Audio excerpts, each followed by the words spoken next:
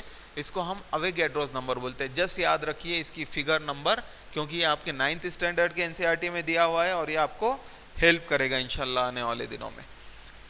Atomic mass बता चुका हूँ, मास क्या है, ठीक है। कार्बन का हमने एग्जाम्पल लिए थे। Molecular mass, the molecular mass of a substance number which states that how many times mass of a substance, molecule of a substance is heavier in comparison to 1/12 mass of atom of the carbon। देखो carbon को ही carbon से compare करके 1/12 जब हम लेंगे उसको हम क्या बोलते हैं, मॉलिक्यूलर मास। अब कार्बन ही क्यों लिए, यहाँ पे आप ऑक्सीजन ले सकते थे, हाइड्रोजन ले सकते थे। साहब देखो कार्बन जो है ज़्यादा स्टेबल एलिमेंट है नेचर के अंदर, और आप लोगों को शायद पता हो कि हमारे जो अतराफ में एनवायरनमेंट में मोर देन 99% जो कंपाउंड है वो कार्बन से बने होते हैं।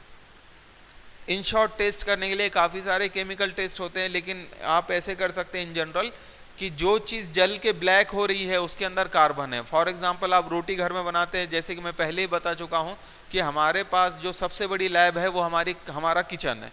उसके अंदर हर एक चीज़ जो है ये एक कंपाउंड है, ये केमिकल है। For example red chilli, salt, आप कुछ भी ले लो, शुगर, ये सारा क्या है, कंपाउंड है।